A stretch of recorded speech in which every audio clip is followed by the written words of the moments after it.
kenikmatan, kesuksesan, kebahagiaan di akhirat nanti adalah berbuat ihsan selagi hidup di dunia. Berbuat ihsan. Bahwa orang yang berbuat ihsan, Allah siapkan, Allah peruntukkan untuknya al-husna, yaitu surga. Wa ziyada, dan ada tambahan kenikmatan di dalam surga. Tambahan kenikmatan di dalam surga itu, para ulama tafsir menjelaskan perjumpaan dengan Allah. Berdasarkan dalil dalam riwayat Imam Muslim. Ketika penghuni surga sudah masuk surga, kata Nabi, idza dakhala ahlul jannah al jannah. Apabila penghuni surga udah masuk surga dan mereka merasakan kenikmatan surga, tiba-tiba terdengar pengumuman dari Allah. Terdengar seruan dari Allah. Ya ahlal jannah, wahai penghuni surga. Aturiduna syai'an azidakum. Maukah ku tambahkan untuk kalian kenikmatan? Nah, disitulah maknanya tambahan kenikmatan.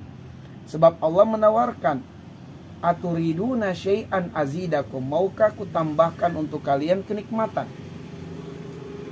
Para penghuni surga, awalnya mereka saling memandang, lihat-melihat dengan penuh keheranan dan penuh kebingungan. Mereka saling bertanya-tanya, nikmat apa yang Allah sembunyikan dari kita? Nikmat apa yang Allah belum berikan kepada kita? Karena apa? Satu kenikmatan yang mereka rasakan di surga itu, kenikmatan yang membuat mereka belum berpikir mencicipi nikmat yang lain. Karena satu kenikmatan ini mereka tidak pernah merasakan kebosanan, kejenuhan. Ya. Setiap kali dia merasakan kenikmatan dan dia rasakan kebahagiaan yang luar biasa, dia rasakan kenikmatan yang kedua, itu lebih dahsyat dari yang pertama. Dia rasakan yang ketiga, lebih dahsyat dari yang pertama dan yang kedua. Itu kenikmatan di surga. Katakanlah, di surga itu kan Allah sebutkan jenis buah yang ada di surga tidak jauh beda dengan jenis buah yang kita kenal di dunia. Dari bentuknya, namanya, walaupun rasanya pasti beda. Misalnya nih buah pisang. Mungkin dia doyan makan pisang ketika di dunia, dia pengen gimana tuh buah pisang di surga. Begitu terlintas keinginan, muncul tuh buah pisang. Ya. Dan dia mengambilnya. Begitu dia makan biji yang pertama, nikmat luar biasa. Akhirnya dia ambil lagi biji yang kedua. Biji yang kedua itu lebih nikmat dari yang pertama. Ambil lagi yang ketiga, itu lebih nikmat dari yang pertama, yang kedua. Ambil lagi yang keempat, terus bertambah kenikmatannya, nggak pernah berkurang. Kalau di dunia ini kan ada tingkat kepuasan, batasnya. Ya, satu nikmat, dua nikmat, tiga sudah nggak kuat. Nanti tingkat kepuasannya bisa, mohon maaf, mungkin bisa muntah. Itu berarti sudah tingkat kepuasannya 0. Tapi di surga, tingkat kepuasan itu bertambah terus. Setiap kali mencicipi yang kedua dari yang pertama, yang ketiga dari yang kedua, dan seterusnya. Nah, nggak ada lagi, mohon maaf, nggak ada BAB di sana, nggak ada lagi BAKD, nggak ada. Kita nanti hanya dengan keringat aja. Begitu berkeringat dan keringat kita itu lebih wangi dari minyak kasturi, itu udah fresh lagi, makan lagi. Makanya nanti di surga itu ada malaikat yang ditugaskan khusus untuk menegur penghuni surga karena dia hanya sibuk dengan satu nikmat. Nggak berpikir untuk mencoba nikmat yang lain. Karena ini satu aja nggak bosan. Ditegur oleh malaikat, ya ahli surga, tidakkah kamu ingin mencicipi nikmat surga yang lain? Mau, tapi ini saja belum membuat saya berpikir untuk merasakan yang lain. Kata malaikat, betul, itulah kenikmatan surga, tapi rasakanlah nikmat surga yang lain, halal buat kamu. Ya, itulah kenikmatan surga. Kamu nggak bakal bisa berpikir yang lain kalau ini terus, karena kenikmatannya terus naik. Coba ya rasakan yang lain juga. Rasakan buah jeruknya, rasakan buah apelnya, rasakan semuanya. Jadi itu malaikat nanti akan menegur penghuni surga yang sibuk dengan satu jenis buah saja. Nah, makanya ketika terdengar pengumuman, aturiduna syai'an azidakum, maukah aku tambahkan untuk kalian kenikmatan? Mereka bingung. Nikmat apa lagi? Nikmat apa yang Allah belum berikan untuk kita? Satu kenikmatan saja belum membuat kita berpikir nikmat yang lain. Kok ada lagi nikmat yang Allah mau kasih? Mereka saling memandang dengan kebingungan dan keheranan. Jadi mereka hanya mendengar suara nih, belum melihat wajah Allah. Maka akhirnya di antara penghuni surga ada yang mengangkat suara. Ya Rabbana, wahai Tuhan kami. Alam tubayit wujuhana, bukankah engkau telah membuat wajah kami putih, berseri. Makanya kata Allah, wala tarhaku wujuhahum qatarun wala zillatun. Wajah penghuni surga itu bukanlah wajah-wajah yang diliputi oleh kabut hitam, dan bukan pula wajah-wajah yang ditimpa kehinaan. Semuanya berbahagia, nggak ada lagi kesedihan. Ya kalau di sini mungkin jidat kita masih mengkerut-mengkerut karena banyak pikiran. Di sana nggak ada, semua kinclong, bening. Ya. Ya. Ya. Itu di sana surga. Makanya wajah kita nggak ada tuh wajah-wajah ada masalah, semuanya bahagia. Makanya mereka bingung. Lalu mereka bertanya lagi, alam tunjina aninar, ya Allah, bukankah engkau telah selamatkan kami dari azab api neraka? Wa tudkhilna jannatak, dan kau membuat kami bisa berada di surga, merasakan kenikmatan. Nikmat apa lagi ya Allah, gitu pertanyaan mereka. Nikmat apa lagi? Kata Rasulullah sallallahu alaihi wasallam dalam riwayat Imam Muslim tadi, yakshifullahu al-hijab, untuk menghilangkan rasa penasaran dan tanda tanya besar penghuni surga itu, Allah menyingkap tabir. Tabir yang menjadi penghalang seorang hamba di dunia tidak bisa melihat wajah Allah. Jadi di dunia ini nggak bakal bisa kita lihat wajah Allah.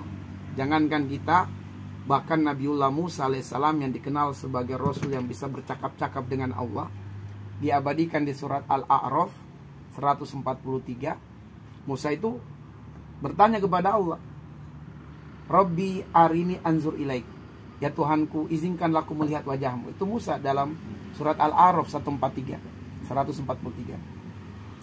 Rabbi arini anzur ilaik, ya Allah, izinkan aku melihat wajahmu. Jadi Musa itu Rasul yang bisa bercakap-cakap langsung dengan Allah, itu kelebihannya. Maka disebut kalimatullah, Rasul yang Allah izinkan bisa bercakap-cakap langsung dengan Allah. Itu Nabiullah Musa. Rabbi arini anzur ilaik, Tuhanku, izinkan aku melihat wajahmu. Allah katakan, lantaroni, selamanya di dunia ini kamu gak bakal bisa melihat aku, wahai Musa. Tapi Allah tidak ingin mengecewakan Musa karena permintaannya itu. Maka Allah memberikan perbandingan, wahai Musa, walakin unzur ilal jabal, kamu lihat gunung yang besar yang kokoh itu. Gunung itu lebih besar dari badanmu, lebih kuat, lebih kokoh dari tubuhmu. Saya akan menampakkan cahayaku kepada gunung itu. Fa in istaqarra makanahu sawfa taroni. Aku izinkan kamu melihat wajahku kalau gunung yang kuat ini, yang kokoh ini bisa menahan cahayaku. Ya, aku izinkan kamu melihat wajahku. Maka Allah menampakkan cahayanya kepada gunung itu, yang dalam tafsir Ibnu Katsir itu lebih kecil dari lubang jarum. Cahaya yang Allah tampakkan lebih kecil dari lubang jarum. Allah tampakkan cahaya kepada gunung yang besar yang kokoh itu, buak, hancur. Hancur berkeping-keping gunung itu, dan Musa terlempar sangat jauh karena ledakan yang terjadi. Dan Musa pingsan untuk sekian waktu. Setelah kemudian Musa siuman, sadar, dia langsung bertobat kepada Allah. Ya Allah, aku tidak bakal meminta lagi untuk melihat wajahmu di dunia. Nah, itu diabadikan di surat Al-A'raf ayat 143. Jadi di dunia ini nggak bakal bisa kita melihat wajah Allah. Tapi bukan berarti ketidakmampuan kita melihat wajah Allah, Allah itu tidak ada. Allah ada. Nabi mengatakan, innakum tarawna rabbakum iyanan. Kalian nanti kalau masuk surga akan melihat wajah Allah iyanan, dengan mata telanjang. Ya, tidak pakai alat kita melihat wajah Allah. Dalam riwayat yang lain, ketika terjadi bulan purnama, sahabat-sahabat Nabi berkumpul seperti ini, mengelilingi Nabi. Bulan purnama nih, di luar nih majelisnya, bukan di masjid, di luar. Terjadi bulan purnama, Nabi mengatakan, innakum tarawna rabbakum kama tarawna hadzal qamar. Kalian akan melihat wajah Allah seperti jelasnya bulan purnama kalian saksikan malam ini. Sahabat yang bernama Jabir radhiyallahu anhu mengatakan, kami melihat bulan purnama di malam itu terang. Nggak ada penghalang, nggak ada kabut yang menghalangi pandangan kami. Sangat jelas. Nah, begitulah nanti terangnya, jelasnya kita melihat wajah Allah. Nah, kata Nabi, menjawab rasa penasaran penghuni surga, yakshifullahu al-hijab, Allah menyingkap tabir. Hilanglah penghalang itu, Allah tampakkan wajahnya kepada penghuni surga. Seketika itu juga semua penghuni surga melupakan kenikmatan surga. Kenapa? Karena melihat wajah Allah puncak kenikmatan di surga. Enggak ada lagi di atasnya. Sehingga Nabi mengatakan, wa ma utu syai'an ahabba ilaihim min nazar ila rabbihim. Tidak ada lagi puncak kenikmatan di dalam surga yang melebihi dari melihat wajah Allah. Ketika penghuni surga melihat wajah Allah, seketika itu juga semua kenikmatan surga terlupakan. Ya tadi, satu nikmat itu mereka belum berpikir nikmat yang lain. Saking nikmatnya ini. Tapi ternyata melihat wajah Allah membuat mereka tidak berpikir lagi nikmat yang lain. Nggak berpikir nikmat-nikmat surga yang lain. Karena melihat wajah Allah puncak kenikmatan. Nah, itulah yang menjadikan nanti perbedaan tingkatan surga. Bukan kenikmatan yang memanjakan syahwat kita. Kalau itu semuanya sama. Bahkan penghuni surga yang paling bawah mengatakan ini surga yang paling tinggi. Kalau ditinjau dari kenikmatan surga yang memanjakan syahwat atau biologis. Tapi yang membedakan tingkatan-tingkatan surga itu ada 3. Pertama, seberapa kali bisa melihat wajah Allah. Nah, surga Firdaus dalam sehari Allah izinkan penghuni surga melihat wajah Allah 2 kali. Di waktu pagi, di waktu petang. Nah, di surga di bawahnya sekali sehari. Di bawahnya lagi ada yang sepekan sekali di setiap hari Jumat. Jadi hari itu masih ada di sana. Ya. Kemudian ada yang melihat wajah Allah sebulan sekali. Jadi tingkatan surga inilah yang membedakan nanti. Cuman waktu kali pertama itu sama semuanya. Allah izinkan melihat wajah di kali pertama. Di kali pertama Allah menampakkan wajahnya kepada penghuni surga itu semua. Dari semua tingkatan surga Allah tampakkan wajahnya. Dilihat bersamaan. Itu yang membedakan. Yang kedua yang membedakan adalah yang menempati surga teratas bisa melihat mata air surga. Adapun surga yang di bawah itu hanya sungai-sungai surga yang mengalir. Enggak melihat mata airnya. Mata airnya di atas. Di surga teratas. Nah, surga yang di atas penghuninya bisa turun ke bawah. Yang di bawah nggak bisa naik ke atas. Makanya nggak usah khawatir sebab para nabi nanti akan bersilaturahmi menjumpai umatnya di surga-surga bawah. Cuma kita yang di bawah hanya menunggu kedatangan penghuni surga dari atas bersilaturahmi. Kita nggak bisa naik ke atas. Nah, itu. Nah, kalau penghafal Quran nanti kata Nabi, yuqalu li sahibil Quran iqra wartaqi. Untuk penghafal Quran, tingkat derajat surganya tergantung hafalan Qurannya. Dikatakan kepadanya, bacalah Quran dengan hafalanmu, teruslah naik ke tingkat yang paling tinggi sampai engkau tidak bisa lagi baca Quran. Sampai habis hafalannya, nah itulah tempat surganya nanti, itu penghafal Quran. Nah, baik, kita lanjutkan. Jadi melihat wajah Allah itu puncak kenikmatan dalam surga, nggak ada lagi yang di atasnya. Nah, sekarang kembali ke kita. Tidakkah kita merindukan melihat wajah Allah? Kita sholat sudah 50 tahun, 60 tahun, 70 tahun kita sholat. Kita nggak pernah lihat siapa yang kita sembah ini. Cuma bermodalkan iman dan yakin. Nggak mungkin kita nggak rindu untuk melihat wajah Allah Subhanahu Wa Taala. Kita sembah sekian puluh tahun. Ya, masa nggak ada rasa penasaran pengen melihat wajah Allah?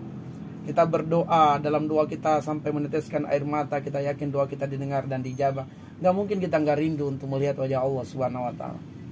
Dalam surat Al-Qiyamah ayat 22, ayat 23 Allah mengatakan, wujuhu yawma idzin nadhirah ila rabbiha nadhirah. Pada hari itu wajah orang-orang mukmin menjadi berseri-seri indah karena mereka melihat wajah Allah. Jadi penghuni surga insya Allah melihat wajah Allah. Pasti melihat wajah Allah. Cuma nanti setelah Allah memperlihatkan wajahnya kepada semua penghuni surga, barulah tergantung tingkatan surganya berapa kali bisa melihat. Karena itu puncak kenikmatan.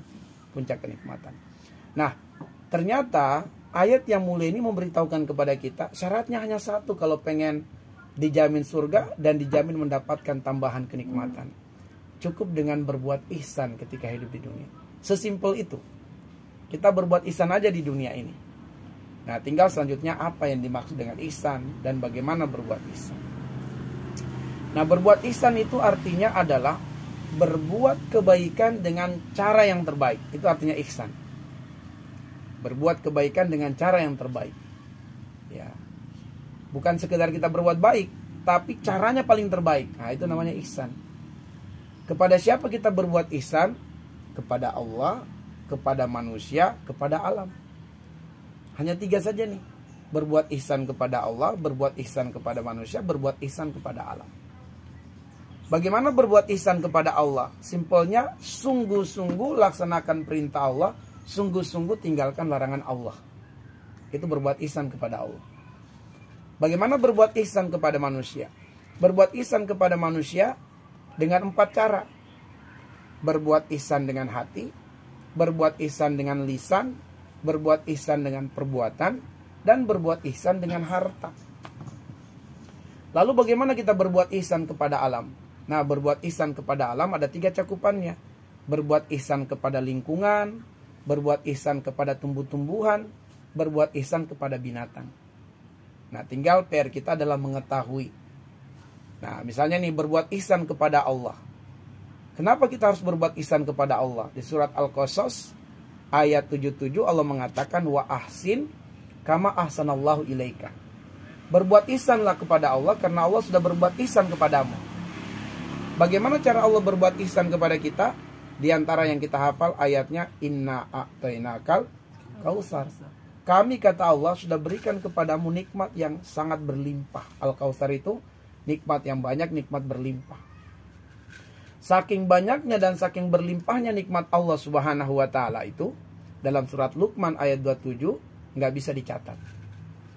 Dalam surat An-Nahl ayat 18 nggak bisa dihitung. Saking banyaknya.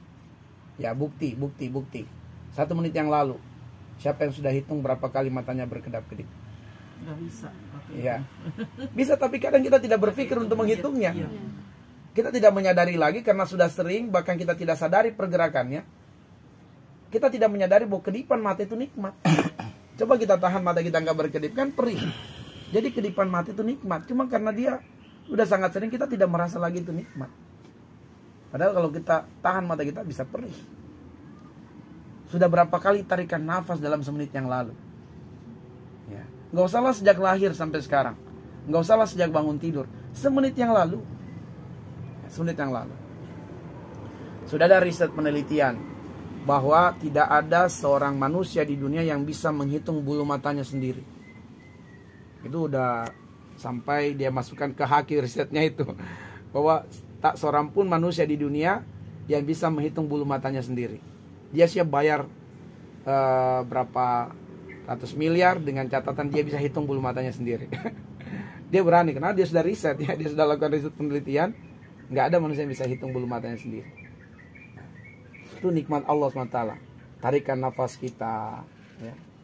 Pergerakan bibir kita, pendengar itu, masya Allah, masya Allah. Jadi nikmat Allah nggak bisa dicatat, nggak bisa dihitung, nggak bisa dicatat sampai Allah kasih perumpamaan itu. Law annama fil ardi min syajaratin aqlam wal bahru yamudu min ba'di sab'ati abhur mana fidat kalimatullah innallaha azizun hakim.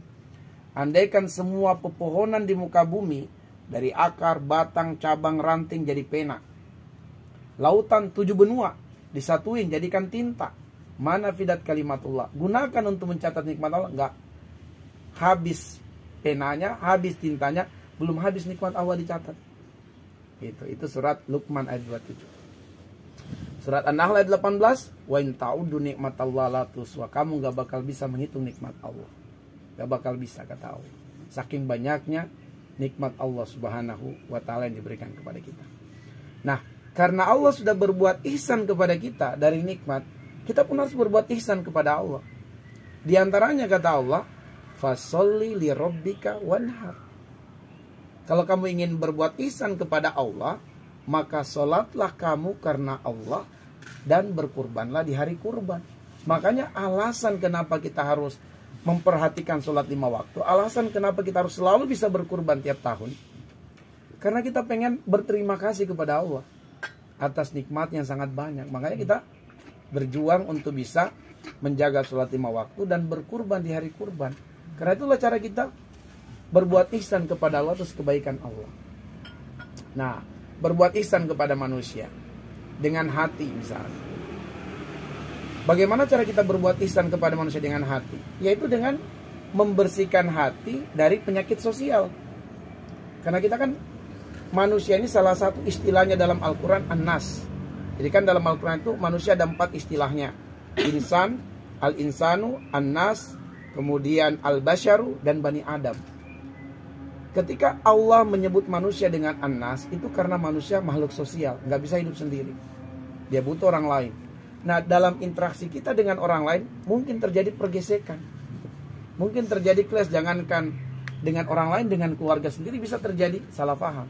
Bisa terjadi pergesekan. Dan itu disebutkan dalam Al-Quran.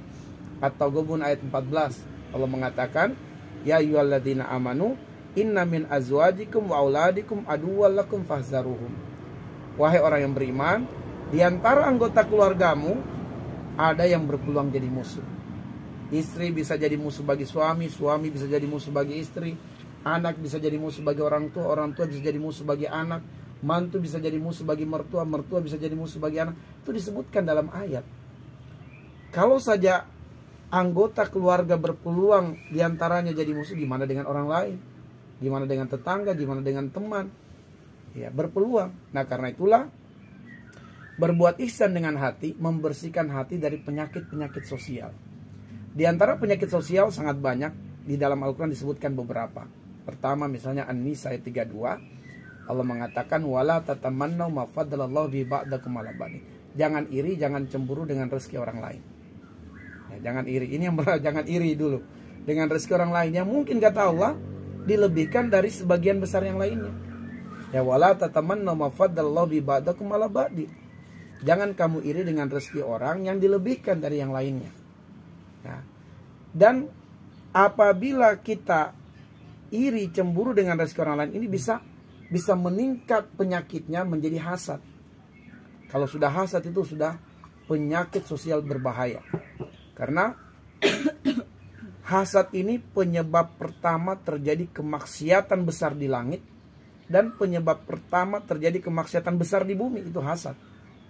Karena hasad, iblis berani melawan Allah. Karena hasad, iblis merendahkan Adam. Karena hasad, iblis menanggung konsekuensi kekal di neraka. Itu hasad penyebab. Itulah kejahatan terbesar pertama di langit. Di bumi, karena hasad, Qabil membunuh Habil, saudara kandung, partner kerja. Bukan sekedar saudara kandung, mereka itu partner sudah ya dalam bisnis, dalam usaha berburu, itu sama. Mereka kompak sekali. Tapi begitu kemudian si Qabil tidak ridho dengan nikmat yang didapatkan oleh Habil, maka dia membunuh Habil karena hasad. Itulah kejahatan pertama terjadi di bumi, pembunuhan saudara kandung. Hakikat hasad itu ada di dalam surat Al-Imran ayat 120. Allah mengatakan, in tamsaskum hasanatun tasuhum wa in tusibukum sayyi'atun yafrahu biha. Itu hakikat hasad di surat Al-Imran 120. Allah bilang, orang yang hasad itu, kalau kamu mendapatkan kenikmatan, dia bakal menderita hidupnya. Dia nggak bisa tenang hidupnya. Siang malam nggak bisa tenang kalau dia dengar berita atau melihat langsung kita bahagia. Wa in tusibukum sayyi'atun yafrahu biha. Satu-satunya yang membuat dia bahagia kalau mendengar berita kita menderita, atau dia melihat langsung kita menderita, baru dia bahagia. Makanya kata para ulama, satu-satunya manusia yang mustahil kita membuatnya bahagia adalah orang yang hasad kepada kita. Karena kebahagiaan dia kita yang harus hancur. Nggak mungkin. Nah, itu bahasa Quran. Tapi maksudnya adalah bagaimana bahayanya kalau kita yang hasad ke orang lain. Pasti kita menderita kalau orang yang kita hasad itu bahagia hidupnya. Makanya orang yang hasad itu, di antara jalan untuk menyampaikan kepentingan hasadnya adalah sihir. Makanya sihir itu akan laris, manis. Apalagi menjelang hari kiamat, kata Nabi. Tidak akan terjadi kiamat kecuali sihir akan menjamur. Berarti semakin mendekati kiamat, semakin banyak orang hasad. Semakin banyak orang tidak ridho dengan kebahagiaan orang lain. Ya. Kita siap sukses, tapi kita nggak pernah siap kalau teman kita lebih sukses dari diri kita. Gitu. Kita siap jadi pemenang, tapi nggak siap kalau orang lain yang jadi pemenang. Makanya di Indonesia kalau ada pertandingan pasti ujungnya pertengkaran, perkelahian. Karena dia siap jadi pemenang, nggak siap melihat orang lain jadi pemenang. Iya. Sama-sama dari kampung hijrah, teman lebih sukses dari itu, bisa cemburu tuh, bisa hasad. Ya.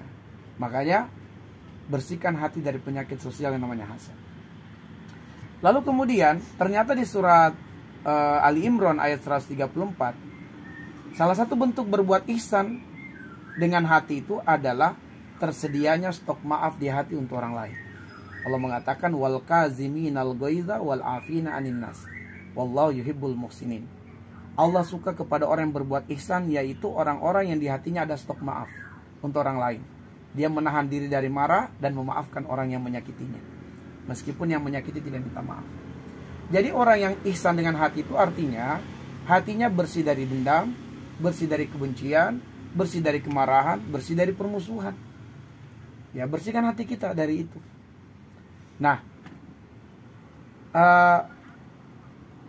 Ternyata umur rumah tangga itu bukanlah hitungan angka-angka tahun, tapi umur rumah tangga itu sejauh mana tersedia stok maaf di hati pasangan untuk pasangan. Ya, itulah yang membuat langgeng rumah tangga. Ya, bukan hitungan angka-angka tahun, tapi seberapa banyak stok maaf tersedia di hati seseorang untuk pasangannya. Ada yang pernah datang di klinik kami, seorang muslimah didampingi oleh keluarganya, didampingi oleh sahabatnya. Keluarganya sampai nangis, sahabatnya sampai nangis, mengatakan, Ustaz, kemungkinan saudari kami ini dipelet oleh suaminya. Saya tanya, emang kenapa? Dia diperlakukan sangat kasar oleh suaminya, tidak dinafkahi, tapi dia tetap bertahan gitu. Padahal keluarga sudah setuju untuk minta cerai. Sahabatnya juga sampai nangis, kami tahu persis sahabat kami Ustaz baik orangnya, tapi ujiannya dia mendapatkan suami demikian. Dia semua nangis. Saya tanya, kenapa Ukti bisa bersabar seperti itu? Ternyata yang membuat dia bertahan itu karena ada stok maaf di hatinya yang banyak untuk pasangannya. Itu. Saya katakan itu sebabnya. Kenapa dia bisa bertahan? Karena di hatinya ada stok maaf untuk pasangannya. Yang bercerai itu karena ada persoalan, sudah tidak bisa bersama dan sudah habis stok maaf. Misalnya ada yang mengatakan, pokoknya saya sudah nggak bisa lagi. Ya, sudah habis stok maafnya, makanya nggak bisa bersama. Iya. Nah, tapi wanita ini udah diperlakukan secara tidak wajar sebagai istri. Tapi kenapa dia bisa bertahan? Dia mengatakan, Ustaz, bagaimanapun suami saya, tapi dia tetap adalah ayah dari anak saya. Saya tetap bertahan sampai dia yang ceraikan saya. Selagi dia tidak menceraikan saya akan bertahan. Saya akan jalani kehidupan seperti ini. Nah, itu berarti di hatinya ada stok maaf. Saya katakan, inilah yang membuat rumah tangganya bertahan sampai hari ini. Saya katakan, teruslah bersabar. Saya ajarkan dia beberapa doa dalam Al-Quran. Kalau doa ini dibaca oleh seorang istri, dia mengadu kepada Allah tentang suaminya, Allah perbaiki suaminya. Surat Al-Furqan ayat 74. Nah, jadi bukan dipelet, tapi itu karena di hatinya ada stok maaf untuk pasangannya. Ya, ada stok maaf. Itulah yang membuat insya Allah langgeng rumah tangga itu. Langgeng. Nggak ada yang berpikir untuk pisah. Kenapa? Ada stok maaf untuk pasangannya. Yang cerai itu karena sudah habis stok maafnya. Sudah habis. Nah, ini dengan hati. Dan juga yang terakhir untuk berbuat ihsan dengan hati, Allah katakan, ya ayyuhalladzina amanu ijtanibu katsiran minaz-dzon inna ba'daz-dzon ismun. Tinggalkan buruk sangka dengan saudara muslim kita. Nah, jadi ini diantaranya, masih banyak contoh yang lain dalam Al-Quran, tapi ini diantaranya berbuat ihsan dengan hati, bersihkan hati dari penyakit sosial. Lalu kemudian berbuat ihsan dengan lisan. Petunjuknya adalah di surat Al-Baqarah ayat 87, Allah mengatakan, wa qulu linnasi husna. Ucapkanlah perkataan yang baik kepada manusia, perkataan yang ihsan. Nah, ini kita kaitkan dengan orang tua.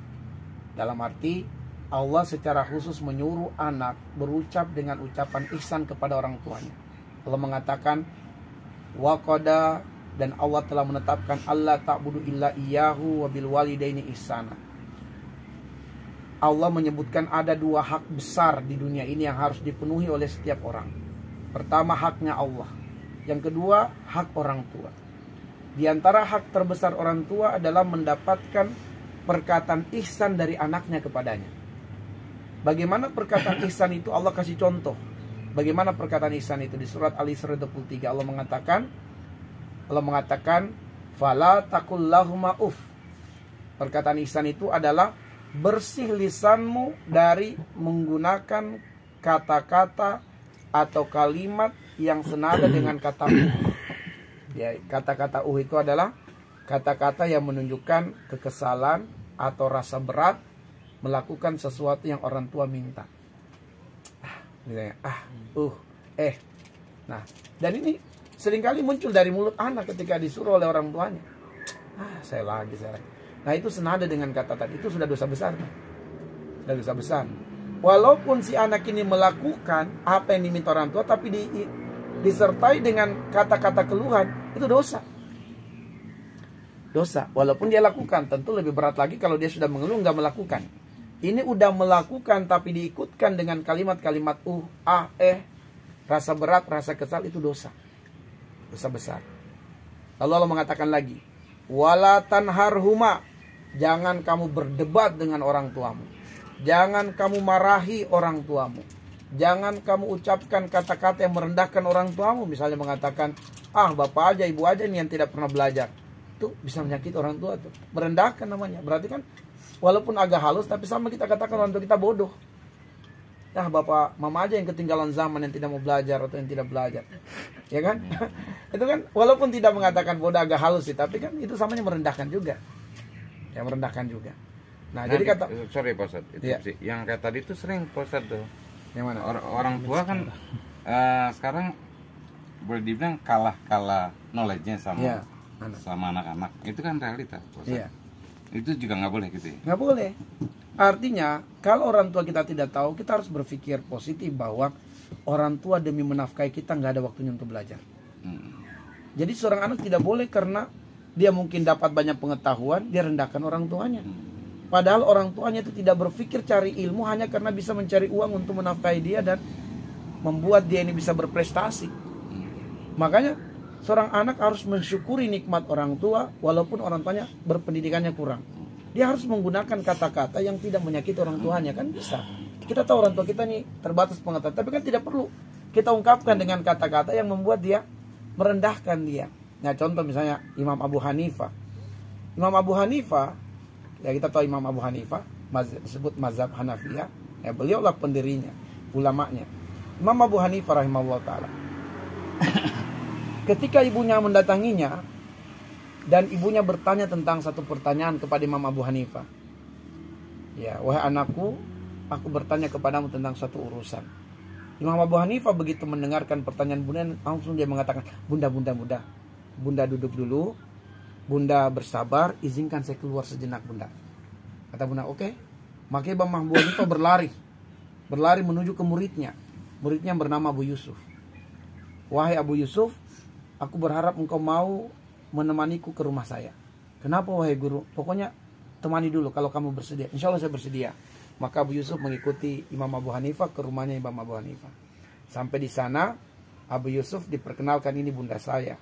Lalu bundanya Imam Abu Hanifah diperkenalkan, ini Abu Yusuf, muridnya Imam Abu Hanifah.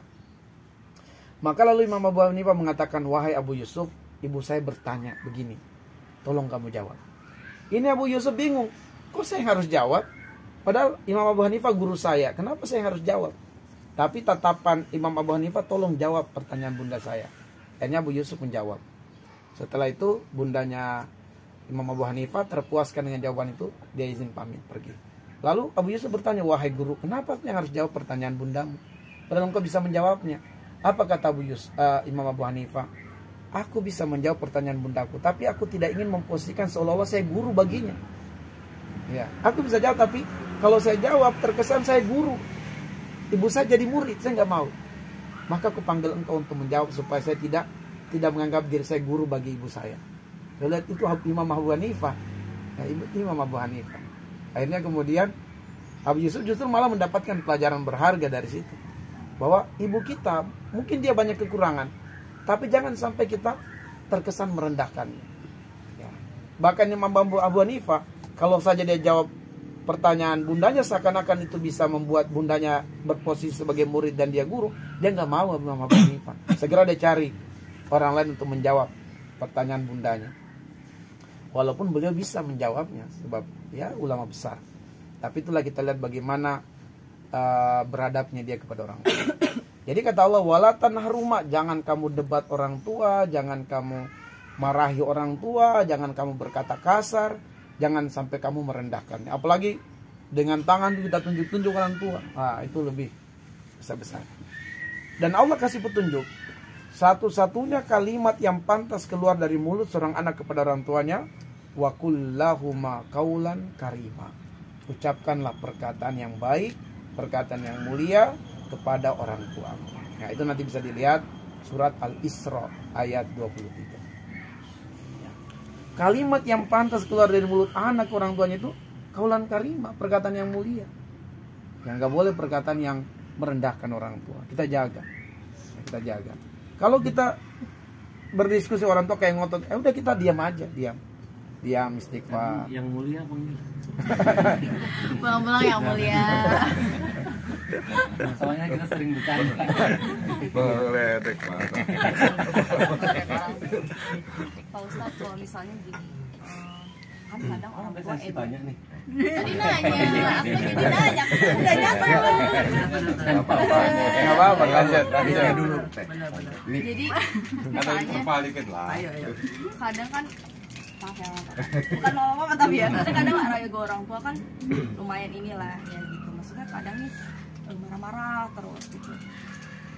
Mama saya nih sejujurnya ya, mama saya tuh seneng kayak nyerocos, tapi kadang tuh aduh udah mah gitu, nggak usah marah-marah. Tadi tuh saya diem aja gitu Pak Ustadz, tapi lama-lama tuh mama saya kalau nggak di stop nyerocos terus gitu. Jadi saya kalau mau udah mah gitu, dosa nggak ya Pak Ustadz? Soalnya saya awalnya gini, aduh jangan lawan orang tua gitu nanti dosa. Tapi kalau nggak diberhentiin, maksudnya bertahun-tahun nih Pak Ustadz. Jadi bertahun-tahun saya diem, tapi kok mama saya jadi kemana-mana gitu. Jadi akhirnya setelah saya menikah saya jadi berani kayak, udah mah gitu, udah mah jangan jadi bawa ribet gitu, jadi bawa marah-marah gitu. Karena kalau nggak di stop kadang jadi kemana-mana Pak Ustadz gitu. Katanya mirip.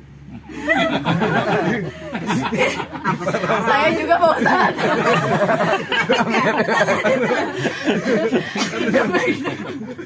Katanya kok mirip. Itu Amel ke WA. Tanya yuk. Gitu Pak Ustadz, gimana ya Pak Ustadz? Pertama, di surat Qaf ayat yang ke-15, memang terkadang seorang anak yang mengurus orang tuanya itu memang ujian kesabaran. Sebab ada kalanya juga orang tua yang sudah diurus oleh anaknya juga belum beradab kepada anak-anaknya. Katakanlah tadi ada yang seorang anak mungkin bisa kesal sama orang tua, bisa itu tidak dipungkir dan tidak dihindari ada. Tapi karena itulah Allah satu-satunya perintah dalam Al-Quran dalam bentuk wasiat.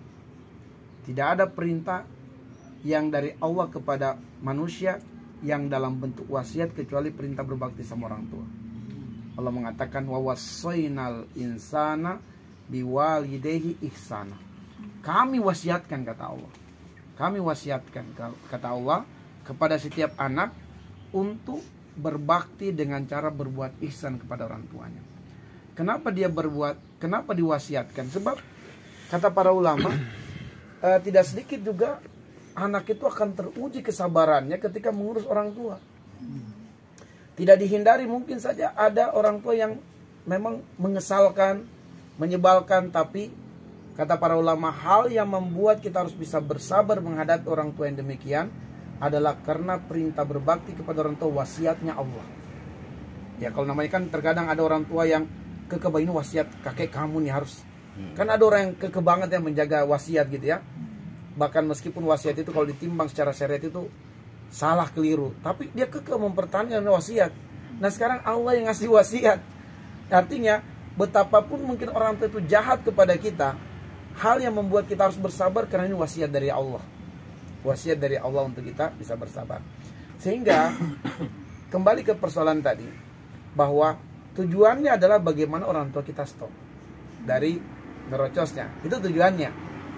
Tinggal selanjutnya pikirkan cara yang terbaik, mungkin sambil senyuman, udah bunda, dipijit-pijit belakangnya kan. Itu yang teknisnya.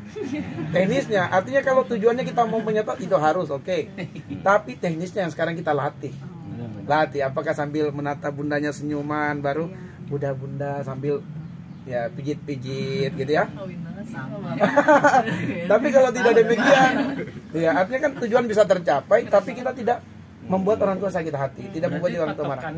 Orang tuanya sakit hati apa enggak gitu ya? Iya. Jangan sampai sakit hati. Gitu ya. Jangan sampai. Bagaimana kita memberikan pelajaran pendidikan ke orang tua kita, tapi tidak sampai terkesan kita menggurui dia. Ya. Dan biasanya orang tua demikian itu karena memang masa mudanya aktif.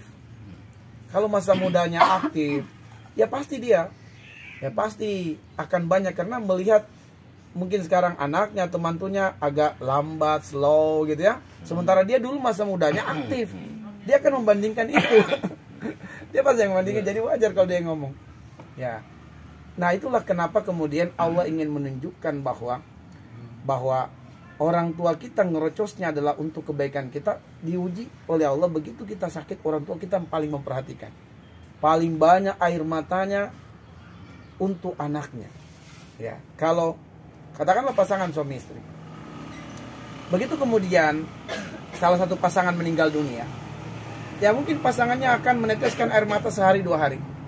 Tapi yang paling banyak air mata diteteskan untuk seseorang yang meninggal ini adalah ibunya atau bapaknya. Itu yang lebih banyak menangis. Kalau pasangannya mungkin sehari 2 hari udah bisa terlupakan. Nah, kalau suami meninggal istri bisa ganti lagi. Tapi kalau orang tua itu terus terbayang walaupun 20 tahun juga. Iya, ya itulah orang tua. Makanya Allah pengen tunjukkan kepada kita bahwa kekesalan kita kepada orang tua itu ngerocosnya itu punya dasar. Entah pengalaman dia masa lalu yang melihat kita kok lambat banget, kok tingkat standar kebersihan dia dengan kita itu beda, makanya dia ngerocos gitu. Sambil kerja sambil ngerocos karena standarnya kita itu jauh dari mereka dahulu.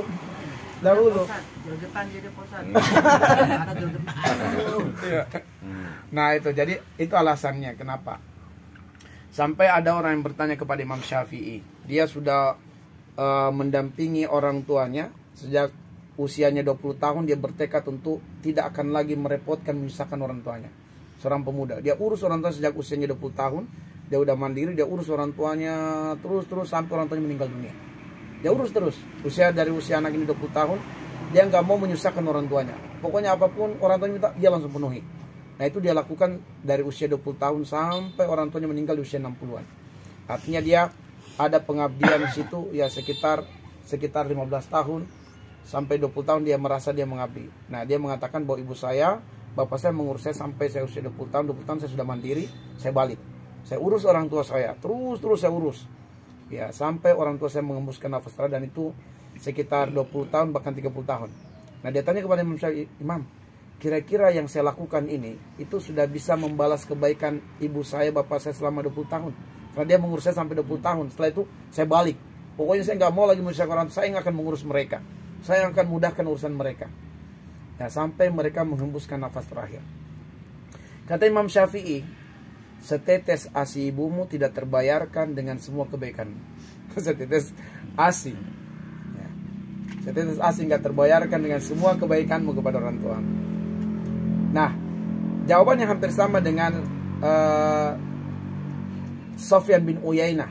Ya, Sufyan bin Uyainah itu pemuda Yaman yang menggendong ibunya untuk menjalankan ibadah haji. Dia gendong ibunya. Nah, itu sampai selesai rangkaian ibadah haji, itu dia dampingi ibunya, dia gendong, dia segala macam, dia mudahkan urusan ibunya. Datanglah dia kepada Sufyan bin Uyainah.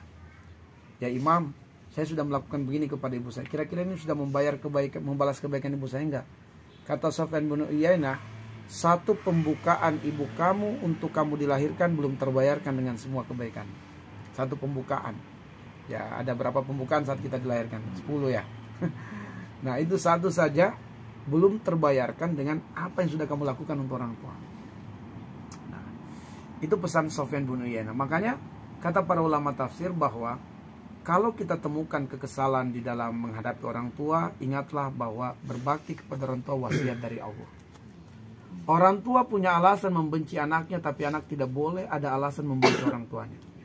Orang tua bisa punya alasan membenci anaknya, tapi anak nggak ada alasan membenci orang tua. Nggak ada alasannya. Sampai Allah kasih petunjuk di surat Luqman di ayat yang ke-14 dan ayat yang ke-15.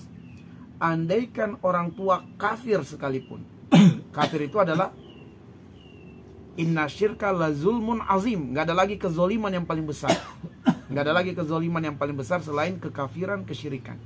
Tapi kata Allah, andaikan ayahmu, ibumu melakukan puncak kezoliman, nggak ada lagi di atasnya, tetap hal itu tidak menggugurkan kewajibanmu sebagai anak berbakti kepada orang tua. Ya. Satu-satunya kamu tidak boleh ikuti orang tuamu kalau dia menyuruh kamu kafir. Selebihnya kamu wajib berbuat baik. Satu-satunya kamu boleh melanggar dia, melawan dia ketika orang tua menyuruh kamu kafir. Itu di surat Luqman ayat 14 ayat 15. Jadi tujuannya adalah buat orang tua kita jangan lagi ngomong terus, tapi teknisnya yang kita pikirkan. Caranya nih gimana supaya caranya itu tidak membuat orang tua tersinggung. Itu aja kita pikirkan caranya. Ya, caranya. Tapi nggak apa-apa berarti ya? Nggak apa-apa kita hentikan orang tua kalau itu mah dia pasti punya alasan untuk itu. Alasannya mungkin karena dia dulu aktif waktu masa mudanya, kemudian dia juga punya standar penilaian yang kita dilihat anak-anak sekarang jauh dari standarnya dahulu. Nah itu, jadi kadang jangan ya seperti itu. Tapi kita pengen tujuan tercapai, tapi cara tetap sesuai petunjuk syariat. Gitu. Nah, itu berbuat ihsan dengan lisan. Ya. Kemudian kita langsung melangkah kepada berbuat ihsan kepada alam. Tadi masih ada berbuat ihsan dengan harta, berbuat ihsan dengan perbuatan, tapi itu nggak terlalu jauh lah. Perbedaannya mirip-mirip lah. Kalau harta ya kita berinfak, bersedekah, kita bantu keluarga yang sakit, kita tolong, kita bantu untuk kalau dia butuh pinjaman kita tolong. Itu intinya kalau berbuat ihsan dengan harta. Tapi sekarang berbuat ihsan kepada alam. Berbuat ihsan kepada alam pertama dengan lingkungan. Lingkungan itu ya intinya ciptakan keindahan, kebersihan, kelestarian, kerapian. Sebab kata Nabi, Innallaha jamil yuhibbul jamal. Allah maha indah dan Allah menyukai keindahan. Maka motivasi kita mewujudkan keindahan itu adalah karena Allah. Jadi seorang istri motivasinya membuat rumah indah, ruangan indah, itu karena Allah. Sehingga walaupun mungkin suaminya tidak memujinya, dia tidak terlalu sedih. Sebab seringkali kalau motivasinya untuk pasangannya dan pasangannya mungkin tidak memujinya, kecewa. Tapi kalau motivasinya karena Allah, dia dapat pahala. Dapat pahala dan suaminya insya Allah bahagia. Kata Nabi, wahai para istri, bahagiakan suamimu dalam 4 hal. Dalam 4 hal saja. Kalau suami bahagia 4 hal ini, kata Nabi, insya Allah suami akan nempel bagaikan perangko. Ya. Jadi itu memang bisa, rumusnya Nabi sudah ajarkan, dan itu rumusnya ada pada perempuan kuncinya. Kata Nabi pertama, bahagiakan mata suamimu. Bahagiakan matanya. Yaitu penataan rumah, kebersihan, termasuk penampilan istri selalu segar di mata suami, selalu indah di mata suami. Itu yang pertama. Kalau ini terjaga, insya Allah kita sudah menjaga mata suami dari gangguan setan. Sebab kalau tidak, nanti bisikan setan masuk. Muncul pikiran setan, kenapa ya istri orang lebih cantik dari istri saya? Nah, itu sudah masuk tuh. Kenapa? Karena seorang istri tidak terlihat indah di mata suaminya. Padahal Nabi mengatakan, istri yang soleha, idza nazarta ilaiha saratka. Kalau kamu melihat istrimu dan kamu bahagia, kamu pengen terus melihat istri. Nah, itu artinya istri kamu dia berhasil dan dia dapat pahala. Makanya beli bedak itu motivasinya supaya selalu indah cantik di mata suami. Jangan berdandannya di luar rumah, di dalam rumah tidak berdandan. Pokoknya wajah asli itu dalam rumah sudah gitu ya. Pakaiannya tidak indah, tidak cantik. Di luar rumah baru cantik. Ya, padahal seharusnya suami kita yang lebih bawa minyak angin lagi, Pak. Iya. Nanti suami kita pulang melihat istri segar, bahagia, itu suami pasti semangat bekerja. Insya Allah terjaga matanya dari yang lain. Nah, tapi kalau tidak, setan akan masuk. Setan akan masuk. Maka dibilang senior, senang istri orang. Ya, istri orang kok lebih cantik dari istri saya. Atau seniman, senang istri teman gitu. Kok istri teman saya lebih cantik dari istri saya. Nah, itu sudah bisikan setan tuh masuk. Yang kedua kata Nabi, bahagiakan pendengaran suami. Bahagiakan pendengaran suami. Kalau suami bertanya jawaban kita bagus, disuruh juga jawaban kita membuat suami bahagia pendengarannya, insya Allah nempel tuh suami, selalu rindu pulang. Maka baiti jannati di situ. Baiti jannati, rindu pulang selalu. Mau dimanapun tempatnya jauh, selalu rindu ingin pulang. Kenapa? Karena ada kebahagiaan di sana. Lalu kemudian kata Nabi, yang ketiga adalah bahagiakan farji suami. Ya, bahagiakan, dan itu kata Nabi SAW, seorang istri sampai mau ibadah sunnah pun harus izin suaminya. Mau bangun qiyamul lail, izin dulu suaminya. Sayang, malam nanti saya mau qiyamul lail jam sekian, boleh nggak? Ya, karena khawatir begitu dia bangun qiyamul lail, suaminya, mana nih istriku, nggak ada gitu ya. Ya, maka istri sampai segitu untuk ibadah sunnah harus izin suami. Mau puasa sunnah, izin suaminya. Karena jangan, iya harus. Karena jangan sampai suami membutuhkannya. Karena harus bahagia farjinya. Nah, sampai dia masak jangan mengatakan, bentar ini sudah hampir matang, hentikan. Kecuali dia minta ridho suami. Minta ridho suami. Nah, itu kalau suami bahagia matanya, pendengarannya, dan juga bahagia farjinya, insya Allah nempel bagi perangko. Ya, nempel, dijaga oleh Allah. Ya, kalau tidak nanti ada rumah kedua. Rumah kedua itu adalah kafe-kafe, tempat kopi. Kenapa? bayangan dia tuh seperti itu harusnya. Dia masuk kafe langsung ada yang layani, bapak mau duduk di mana, begitu duduk mau minum apa dikasih.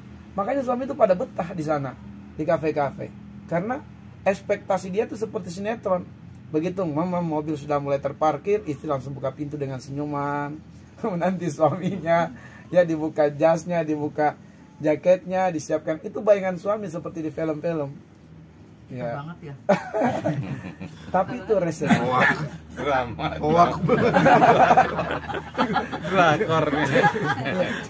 Tapi memang demikian.